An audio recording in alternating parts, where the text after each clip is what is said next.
people were thinking that we were closing the structure of the business at that very area. People were grumbling about it, but later on when they went to the traditional authorities and then they got to know it was one of the big chiefs, everything was silent. One of the cardinal points of firemen that you have to be very observant, so you do station lookout. So ever since the street naming exercise, we have been doing street, like you go in, you observe the names, and so that anytime there is an incident, you should have that quick noticing. You know, my mother also feel very great when this signboard was located. But the moment they added close, even my mother was is also worried about. These are people in Ghana sharing their experiences in street naming and property addressing. Ghana is a West African country situated just a few hundred kilometres north of the equator along the Gulf of Guinea. Colonised since the 16th century by the Portuguese, Dutch, Swedish, Danish and British, it became known as the Gold Coast because of the abundance of the precious metal. It was also a major supplier in the transatlantic slave trade. In 1957, it was one of the first African countries to gain independence from the European colonial powers. Modern Ghana is widely praised for its stable democracy, not a common thing in the region. Ghana is one of the world's largest gold and diamond producers and has significant reserves of oil, natural gas, industrial minerals and precious metals. It is also the world's second largest producer of cocoa. Ghana's economy is the sixth largest on the African continent and is one of the fastest growing in the world. This rapid growth comes with its problems. Since 2010, Ghana's urban population has exceeded 50%. As the country of an estimated 27 million rapidly urbanises, many communities still lack street names and house numbers, and rely instead on informal directions and local landmarks. Mail delivery is restricted to PO boxes, and access by emergency services, including ambulances, firefighters and police, is limited. It is also a barrier to efficient commerce and has a negative impact on small businesses and the country's economic growth as a whole. In 2013, Ghana came out with a street naming and property addressing policy for the first time. In April of that year, the President of Ghana issued a directive stating that all 216 metropolitan, municipal and district assemblies name streets and address properties within 18 months. Prior to the presidential directive, the United States Agency for International Development, USAID, through its Local Governance and Decentralisation Programme, was already supporting 5 districts in the western region of Ghana in street naming and property addressing as a means to improve internally generated revenue for development. The Government of Ghana endorsed LOGODEP's methodology as the national standard. The Local Governance and Decentralization Program, or LOGODEP, as it's known here in Ghana, is funded by the United States Agency for International Development. So it's money from the American taxpayers. The program is being implemented by Management System International, an American consulting company.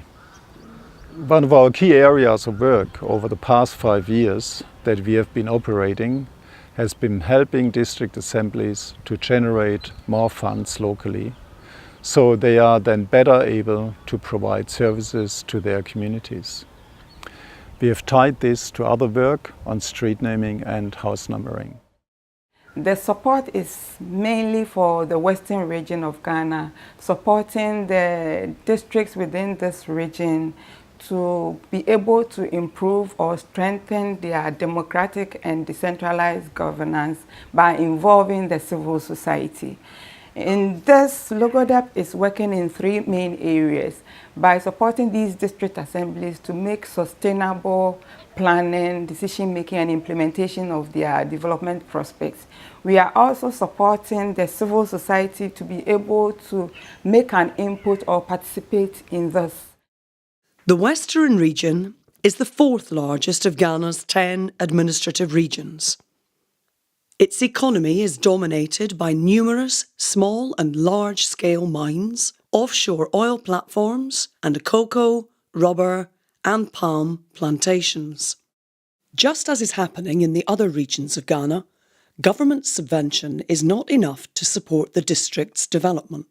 The districts, therefore, have to look for their own means of generating revenue internally to support their development prospects. We realized upon interaction with the district and the Regional Coordination Council that their main source of funding, apart from the government funding, was generating funds internally, and it was basically through properties and business licenses. Meanwhile, the districts do not have any established database, and it's all because they don't have a proper addressing system to be able to easily locate the properties and also the businesses. So Logodep decided to support 5 districts which were selected in collaboration with the Regional Coordination Council so that we could use this district, support them to give a better addressing system for their properties and for their businesses. In doing this, the district will be able to establish their tax database and better track payments, and also ensuring that taxpayers comply in their tax obligations. Our support was basically to help build the capacity of the development agents, the technical officers who have the mandate to do these proper addressings, that's the Town and Country Planning Department, and to also build the capacity of the Revenue Department and their revenue collectors to enable them to do this work. We also supplied them with equipment, computers, plotters, and the various things which they would need to do this work, because this is something new in the district. We also help the districts to be able to acquire signage, the street signages, which will make it easier for the revenue collectors to locate the various properties and the businesses. These 5 districts that we have worked with the Bibiani Ahranso Bekwai district, Prestia Huni Valley district. We have also worked with the Shama district. We have worked with the Sefioso Municipal Assembly, and we have also worked with the Tarkwa Municipal Assembly. Tarkwa is the capital of Tarkwa in Suaim Municipal District and has a population of about 35,000 people. The district is one of the richest in Ghana in terms of natural resources. Primarily gold and manganese are extracted here. The Tarkwa goldfield was discovered in the 19th century, and today Tarkwa mine is one of the largest gold mines in southern Ghana. Approximately 24 tons of gold are produced annually, and millions of tons of earth are moved to achieve this. The name Tarkwa means Otahokwa. Otahokwa means there are plenty of gold here in abundance. Tarkwa was established about 200 years plus ago. It was directly managed from England because of the mining activities around this place. And gradually, the town has grown to be one of the important towns in Ghana. But you know, where there is gold, cocoa cannot produce properly. So people enter into rubber and then palm plantations. So actually this place is a agricultural area. 30 kilometres north of Tarkwa lies Bogoso, the capital of the Prestia Huni Valley district. Here too, open mines are part of the landscape.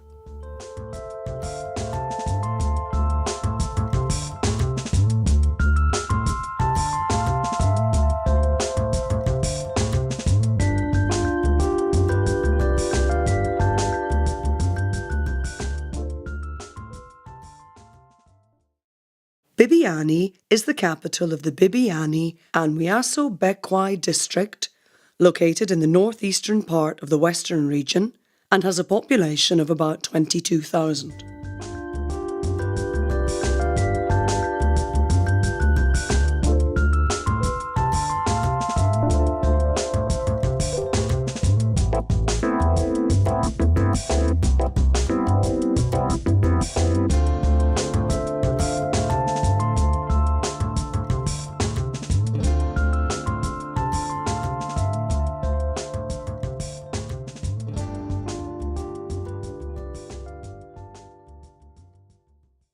The headquarters of the district is Bibiani.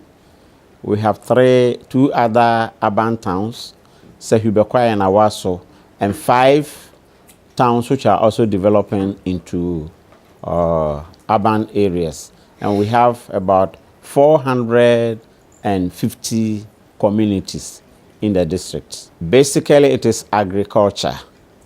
We have fertile lands, so it is agriculture. But apart from agriculture, we have also 3 mining companies.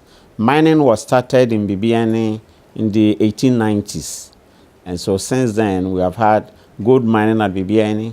Currently, we have another gold mine at Chirano, which is also in the district, and bauxite mine at Awaso for the past 80 years. Apart from this, we have forestry products and commerce. Wiaso is the capital of the Sefwi Wiaso district. The district covers an area of 2,634 square kilometres and is mostly covered in lush green hills. It has around 150,000 inhabitants.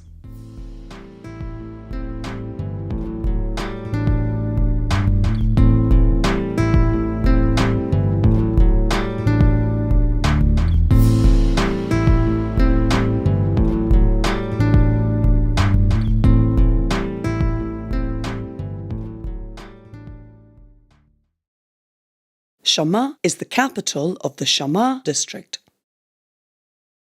Most of the 24,000 inhabitants are engaged in fishing and related activities. The town is home to Fort San Sebastian.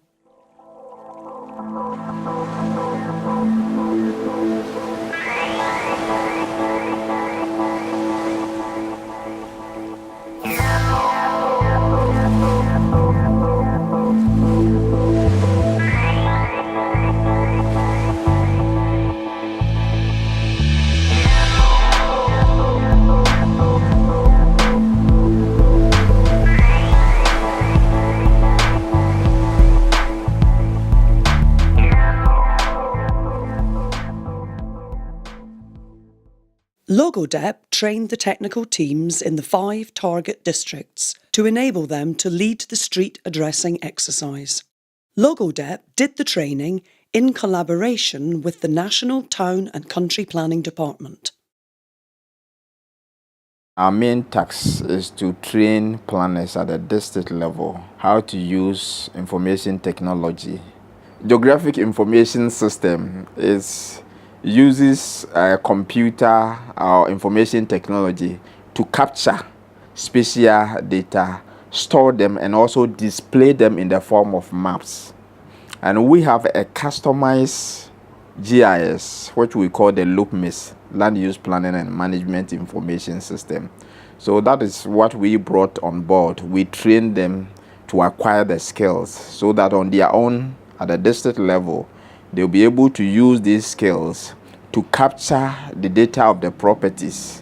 Because in doing street addressing, it's not just naming the street, but you also need to develop a database which will assist you in the future to identify the properties so that you can use that to improve on your revenue generation.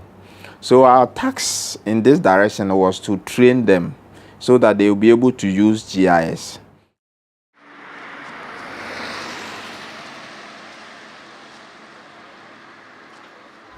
Oh, first, they need satellite image, area photos, they need GPS side, they pick information. Okay. Yeah, and there is some manual way, and adwuma, but logo the buy no. Yanya area photos, GPS ni equipments are it kwa folder. Et me boy. A street name you know. E buy you know you call workshop about almost 6 times. Our takradi. And almost train how I wait me use GIS. It me they produce maps.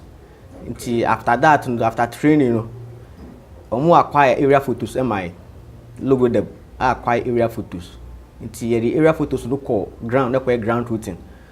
We did what we call ground routing, or in simple term, updating, just to find out that whatever it is captured on the area photo is what is being maintaining on the ground. And with that, we were able to identify all streets and then properties. We are able to have a feel of what is actually happening on the ground due to the satellite images that we are having available. First, no statistics use a layout, but over layout also impose the layout no area photo so a dane bi SCCT road ya there nti use layout no for food e ground routing. Nti after ground routing neighbor office e be digitize according to the passes no answer it me a number and you could take a page from a hill for no need Google streets and so. We're asking the ordinary people, old men and women, because you know at times they are the people who can even give you much information. Because with the names we said we were looking out for people who are dead and not the living. So we're just asking the people on the street. At times we go to one house and then we say that, oh, with this street that is passing just this way in front of your house. What name do you suggest? And they were giving us the names. After that, we also wrote to the various traditional council and also brought some names on board. We also asked the various assembly members, opinion leaders, reverend ministers, and then pastors. They also came out with a certain names. And also we, the technical team working on the project, we also came out with some names. To ensure ownership of the street addressing system, the public had to be sensitised to the process and its benefits. They were not understanding why the street naming. They weren't understanding why the street naming. That was one thing. And some people perceive that maybe they were going to pay taxes, and people will usually run away when they talk of tax payment. I will call for many projects to be deferred. These were the specific area I could vividly remember people were not happy with. But we have to explain. Even besides the tax revenue, it makes it easy for people to locate the street. You give direction and people will easily identify. For instance, if there is fire outbreak in the community, you call the fire service. Without the street name, it becomes difficult to direct them. We added some of these things and then they understood. Since the program was still new in the district and people don't understand why we should come in like grant routing, why you should go and then number their houses, they think you are coming to do something. So at times we may have some argument with some people, then we need to calm them down, educate them and tell them we are coming to do something which will be profitable to the community before they came to understand us. You know, when we started putting the names there, people started grumbling. Somebody even walked to the office saying, we have put a name, he doesn't know where we got the name from. But meanwhile, it was from the traditional authorities. I mean, we told him and he went there to ask, and it was one of the chiefs who had lived long ago and had died, and they thought that what he did was very good, and so they need to put his name there. Street naming came 2011.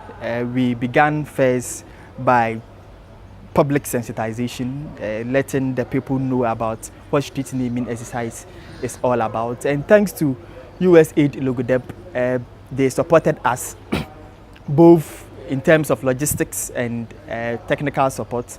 one of the difficulty or one of the challenges with respect to the digitization and then the naming of streets was with our informal settlements. That is to say, the slum areas, you know, where one road, one alley will lead to one's bedroom, you know. So it became a bit of a challenge naming these areas, but we were able to manage our way through, and then we were able to give all of them names, of which it has helped them in identifying the various properties within the slum areas.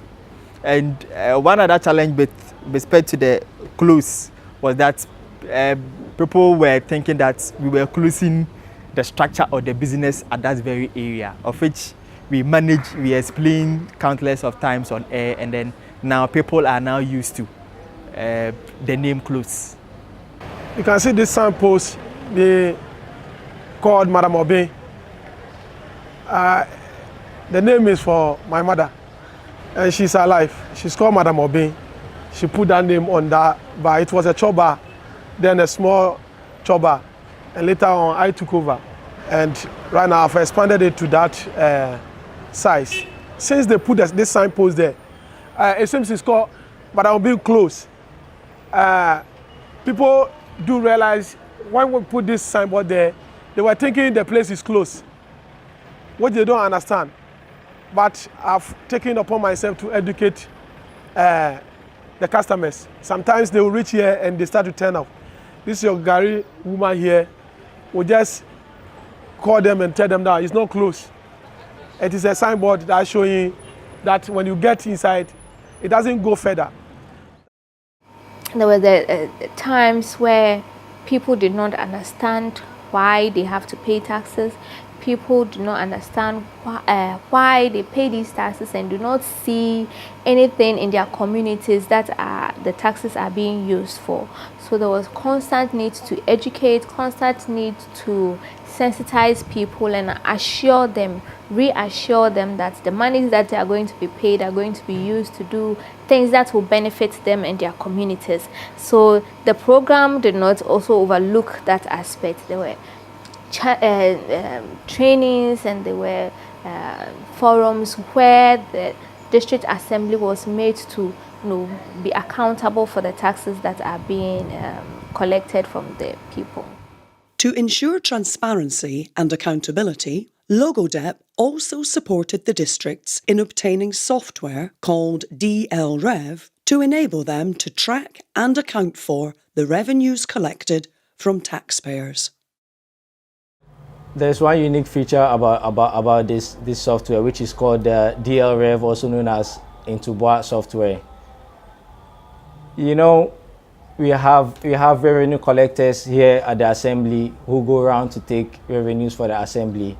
And then with this software, you're able to monitor their efforts, whether they really go around to take the revenue or not, because on the map of the BNE on this software, it's been divided into zones.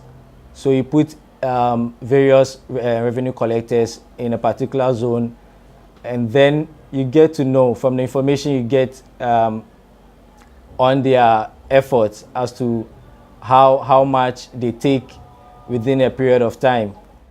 It also helps the taxpayer to know the actual amount that he's supposed to pay as compared to previously. You know, by the manual bill, we just come out with the bill. Madam, you are paying this. But this time you have a system, a formula that it is indicated on the bill. So when one gets the bill, it also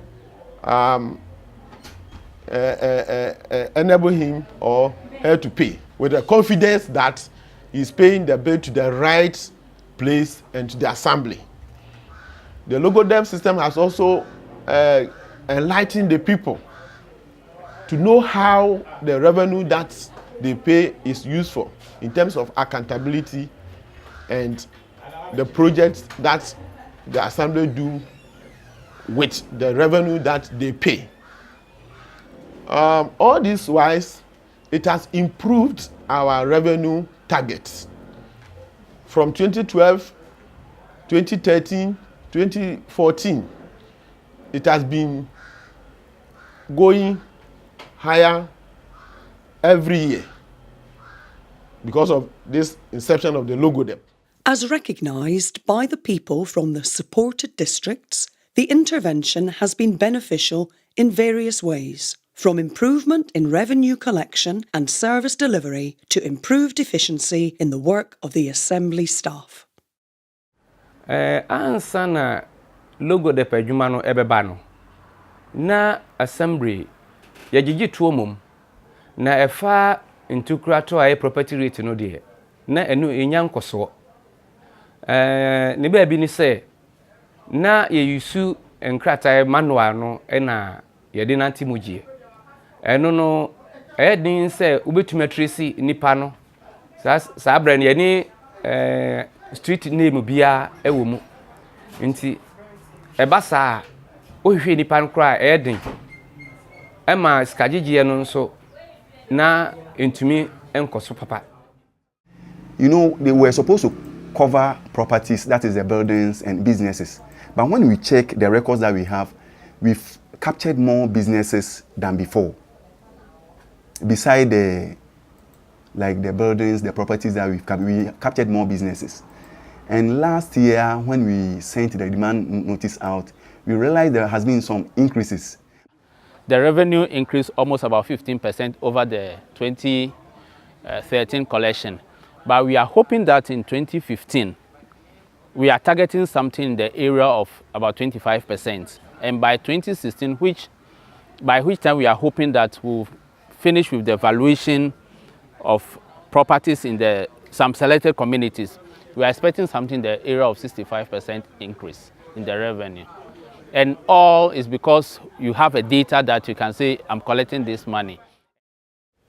Formally, before the LogoDep came in and then the program started, we were using these big tables with the tracing papers to work. We used this instrument called a set square. Then we use them to rule the line with the rapidograph, like this, and we will go like this to rule all the lines, make sure that the lines are straight on the sheet. And then where there are curves, we use these instruments called French curves. When the program started, most of us in the department have not even used a computer before. And when the program came in, they taught us how to use them, and we were able to catch things fast. Within a week or two, we can finish a layout, a full layout. But in the old system, you can use about 2 or 3 months to finish one layout. But this one is faster than the old system. It was challenging at first, but with time, we came to appreciate the advantages of working with digital information compared to analog paper, which is difficult to update because you have to, if it's one map, you have to redraw the whole thing just to update it. But with the digital environment, you can just add on to it anytime, print, and analyze issues. We don't necessarily need to go to the field all the time to see what is there, but the auto photos provide us with information on the ground, and we can now attach a bird's eye view to what is on the ground and to facilitate decision making. Because we present this to the statutory committee members when we are making decisions on which applications to approve or otherwise. So actually it has facilitated decision making. We have better information and it's more objective because it's not reliant on the narrative I present to them that this is what is there. But we have pictures, auto photos to confirm or deny whatever I'm saying, so it's more objective. The street naming has not only helped the assemblies to generate more revenue to sustain district development and growth, it has also benefited the fire service, police and hospitals, and makes it easier for customers and businesses to connect. Basically, street naming has been a very important exercise in our delivery of our duty. Formerly, when we came here, there was no street naming exercise, and we used to find it very difficult to locate our people who call us if there's the need for a emergency. But after this street naming exercise, we'll be able to locate people easily. You locate them without much a strenuous effort. So street naming exercise is a very good exercise. It has enabled us to reach to almost everybody. They are making good use of their system. Sometimes they will call and they will give you a location, but then they will tell you Apple Street, this street, or this lane, Joko Lane. By the time they are making good use of the names. Actually, the street naming has helped us a lot. Formerly, people come around looking for relatives, friends, and so forth. And even the school, they want to know where the school is.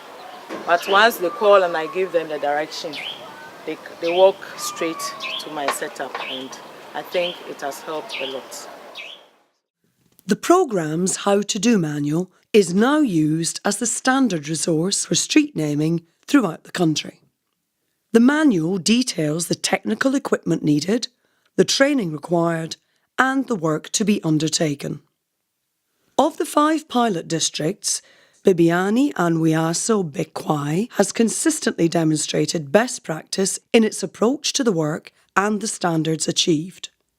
The Assembly has recorded a 3-fold increase in internally generated funds, or IGF, since introducing the new system. A tangible indicator of the Assembly's success at local level is that other urban centres in the district are requesting the same approach on the basis of equity. Sometimes somebody calls you and asks you, what do you do? What is your work? And I quickly refer to, do you see the new street signage that is going up everywhere? We started this, Logodev started it, and now the whole country is undergoing street naming, making life easier for businesses, for property owners. Now assemblies are being able to, collect revenue. Governments and MMDAs should take it up, expand it, and we'll see a better Ghana.